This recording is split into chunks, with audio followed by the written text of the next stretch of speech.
Hello dear, आप लोग को वेलकम करता हूं YouTube channel Rahul Mishra nursing पे। जैसा कि आप लोग को पता है, मैं बताया भी हूं कि कोर्ट में 3 फरवरी को जीएनएम और बीएससी नर्सिंग पर जो पेटिशनर लगा है वह जो है उस पर सुनवाई हुआ। ठीक है, अब इस पेटिशन का फाइनल डेट दे दिया गया है 10 फरवरी का। आखिरी जो है हेडिंग लगाया गया है डिस्पोजल के लिए, यानी उस दिन फाइनल सुनवाई हो जाएगा, बता दिया जाएगा ऑर्डर, चाहे वो बीएससी के पक्ष में आए या फिर जो है दोनों के पक्ष में रहे। पक्ष में तो बीएससी को नहीं होगा, क्योंकि अगर अलाउ होगा तो दोनों के लिए होगा, जो सरकार ने नियमावली बना दिया है। ठीक है, पक्ष में कहें तो जीएनएम के पक्ष में हो सकता है। ठीक है, अब यहाँ पे 2 तथ्य हैं, इनका क्या मानना है और उनका क्या मानना है, यानी बीएससी का जो पक्ष है सरकार की तरफ से क्या रखा गया है और इसके तरफ से क्या रखा गया है। यहीं पे बीएससी नर्सिंग के बहुत सारे स्टूडेंट हैं, उनका क्या कहना है आज की इस वीडियो में मैं बताऊंगा।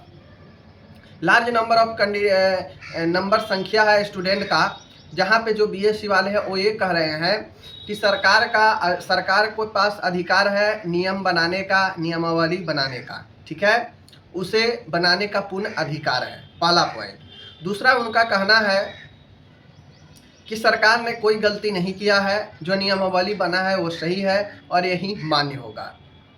तो पहला पॉइंट जो है कि सरकार के अधिकार है बनाने का, तो ये बिल्कुल सत्य है, सरकार के पास जो है नियमावली बनाने का अधिकार है। ठीक है, उनका एक और पॉइंट कहना है कि जो नियमावली सरकार बना दी, सरकार के ही पक्ष में फैसला रहेगा और सरकार ही जो बनाती है नियमावली वो फार्मासिस्ट में भी सही हुआ। ठीक है, तो क्या सीधा सीधा फार्मासिस्ट में कोर्ट ने ये कह दिया कि हाँ जो सरकार ने बनाया है वो ठीक है, हम इसको चैलेंज नहीं कर सकते हैं। तो जो भी लोग ऐसा कहते हैं उनको बिल्कुल गलत है, वो शायद से जो है पूरे ऑर्डर को नहीं पढ़े हैं। अगर सरकार के नियमावली को एक टूक में अगर कोर्ट के द्वारा कह दिया जाता कि इस पर हियरिंग नहीं हो सकता है, सरकार ने जो बनाया है सही बनाया है, तो इस पर ये जो 3-4 पेज का ऑर्डर आया है, यहाँ तक कि फाइनल ऑर्डर सुप्रीम कोर्ट का ढेर सारा पेज, कितना सारा पेज का आया है, उतना सारा पेज का आने का कोई ज़रूरत नहीं रहता। उसमें बहुत सारे केस का जिक्र किया गया है। बिहार इलेक्ट्रिक पावर होल्डिंग जो है डिग्री बनाम डिप्लोमा, उसका भी जिक्र किया गया है। तो जो लोग ये कहते हैं सरकार ने जो बना दिया है सरकार जीत जाएगी, सरकार का ही बनाया हुआ है तो सही रहेगा, तो ऐसा नहीं है। हाँ, ये चीज़ें सही है, आपका पहला पॉइंट सही है कि सरकार के पास अधिकार है नियमावली बनाने का, लेकिन आपको एक बात ध्यान में भी देना पड़ेगा, सरकार के पास या सरकारी संस्थान के पास नियम बनाने का अधिकार तो है, लेकिन वह दूसरे को नज़रअंदाज करके नियमावली नहीं बना सकता है। इस चीज़ को चैलेंज किया जा सकता है। ठीक है, आपको अगर बनाना है, सरकार को बनाना है, तो सबको ध्यान में रख के बनाना पड़ता है। ठीक है, ऐसा नहीं कि अगर जो नियम बना रहे उससे किसी को अगर बहुत ज़्यादा हानि होगा तो वह नियम को चैलेंज भी किया जाता है और उस पर कोर्ट का ऑर्डर भी आता है। ठीक है, तो पहला ये कि सरकार बनाए है तो सरकार का ही सही रहेगा, ये गलत है, उससे भी ऊपर कोर्ट है। अगर कोर्ट को लगेगा कि नहीं ये गलत है तो वहाँ पे कोर्ट जो है ऑर्डर भी दे सकता है जीएनएम के पक्ष में। ठीक है, अब दूसरी चीज़ें है कि बहुत लोग ये कह रहे हैं कि जो दिया है नोटिफिकेशन में, नियमावली में, वही सत्य है। तो देखिए, इस पर जो है चैलेंज हुआ है। ठीक है ना, कोर्ट में हियरिंग हुआ, कोर्ट में ये कहा भी गया है 3 फरवरी को कि इस बीच में, चूंकि 10 फरवरी को लास्ट दिया गया है, इस बीच में जो इंटरिम इंटरवेंशन है उसको भी दिया गया है मौका। ठीक है, और भी लोग हैं जो अपने साक्ष्य दे सकते हैं। पेटिशनर के वकील कहा भी कि मैं ऑर्डर का कॉपी लगा दूंगा, अनुमति होगा तो नेक्स्ट हियरिंग में जो ऑर्डर आया है सुप्रीम कोर्ट का वो ऑर्डर में लगा भी दूंगा। ठीक है, तो उस ऑर्डर में एक चीज़ देखना पड़ेगा आपको, कहीं भी जो है कोर्ट ने, सुप्रीम कोर्ट ने कहीं भी सरकार के डायरेक्टली पक्ष नहीं दिया है कि हाँ सरकार ने जो बनाया है या सरकार का अधिकार है वो सही है, ऐसा नहीं। बजाते वहाँ पे सारे तथ्यों को सुना गया और देखा गया कि डी फार्मा के लिए ज़्यादा अपॉर्चुनिटी नहीं है, और इस हिसाब से सरकार ने भी वही तर्क दिया कि डी फार्मा के लिए ज़्यादा अपॉर्चुनिटी नहीं था, इसलिए मैंने सोचा कि कुछ ऐसा नियम बनाया जाए ताकि जो डी फार्मा के कैंडिडेट पीछे रह जाते हैं उनको आगे लाने के लिए, उनको जॉब अपॉर्चुनिटी देने के लिए हमारे तरफ से कुछ उनको ऐसा बनाया जाए जिससे डायरेक्टली उनको फ़ायदा पहुँचे। ठीक है, और साथ में लिया गया है, बीएससी को भी, बी फार्मा को भी लिया गया है। पूर्ण तरीका से बी फार्मा को हटाया नहीं गया है, मतलब पहले डी फार्मा कीजिए फिर बी फार्मा है तो उनको लिया गया, डायरेक्टली बी फार्मा वाले को नहीं लिया गया। बात समझ लीजिए।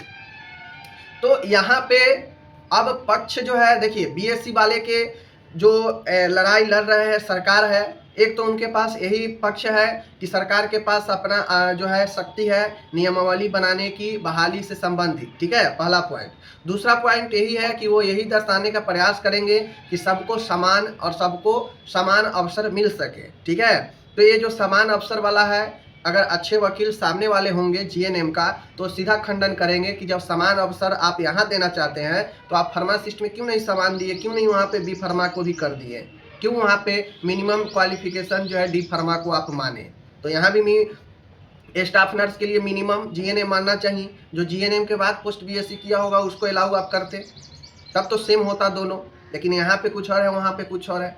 तो बीएससी वाले सरकार के पास जो है बस एक पॉइंट छोड़कर कि मेरे पास अधिकार है, यानी सरकार के पास अधिकार है इसको लेकर बनाने का, और मैं सबको अवसर देना चाहता हूं इसलिए मैंने दोनों को इंक्लूड किया, ठीक है। जैसे ही ये कहेंगे कि मैंने दोनों को इंक्लूड किया सब अवसर देने के लिए, सीधा काउंटर होगा कि फिर आप बी फार्मा में सबको आप जो है क्यों नहीं दिए, बी फार्मा में आप सबको जो है क्यों नहीं वहाँ पे अवसर दिए, जो आप सिर्फ मिनिमम क्वालिफिकेशन डी फार्मा को ही ज़्यादा तवज्जो दिए। तो यहाँ पे सिर्फ शक्ति और सिर्फ जो है राज्य सरकार को शक्ति है बनाने का, इसके अलावा कोई तर्क नहीं बचा है। वहीं पे मैं बात करूँ जो जीएनएम के तरफ से पैटिशनर है, उनके पास बहुत सारे जो है तर्क हो सकते हैं। जैसे डी फार्मा वाले, इससे पहले बीटेक बीएड डीएड वाला हुआ, तो वो चाहेंगे तो बहुत सारे तर्क उनके पास मौजूद है, वो डाल सकते हैं। और लेटेस्ट अभी सुप्रीम कोर्ट का ऑर्डर डी फार्मा पर जो आया वह सबसे महत्वपूर्ण हो सकता है, ठीक है। बाकी देखने को मिलेगा कि 10 तारीख को क्या हो रहा है। क्या बीएससी के मतलब कहा जाए तो दोनों के पक्ष में आ जाएगा, दोनों जैसे चल रहा है वैसे चलेगा, या फिर जीएनएम को जो है मिलेगा, बहुत बड़ा सवाल है। अब एक कह देना कि किसको मिलेगा किसको नहीं मिलेगा, यह बहुत जो है डिफ़िकल्ट होगा जब तक कोर्ट का ऑर्डर नहीं आता है, ठीक है। लेकिन वही बात है कि ऐसे अगर हम देखें पॉइंट ऑफ व्यू से, वकील जो सोचेंगे, जो उनको बोलना चाहिए उस पॉइंट ऑफ व्यू से देखें तो यहाँ पे जीएनएम का थोड़ा सा जो पलड़ा है वो भारी है, या हो सकता है अगर अच्छे से तथ्यों को और फैक्ट के साथ वहाँ पे अगर रखा गया तो, ठीक है। वरना जीएनएम बीएससी दोनों इंक्लूडेड है ही, अगर कोर्ट में ज़्यादा इस पर नहीं तवज्जो दिया गया तो फिर जैसे चल रहा है वैसे ही चलेगा। और यह पैटिशनर का राह, मतलब ये जो केस का पैटिशन का राह है 10 फरवरी को समाप्त हो जाएगा, ठीक है। तो कुल मिला के यही है कि क्लियर होना भी चाहिए। और मैं तो ये भी कहूँगा कि जो नॉन आईएनसी नॉन बीएनआरसी वाले हैं उनको भी एक्टिव होना चाहिए और उनको भी आगे बढ़ना चाहिए, और आगे जो है उनको इस पर भी जल्दी से जल्दी सुनवाई करवा लेना चाहिए, जिससे बहाली भी जल्दी क्लियर हो जाए, ठीक है।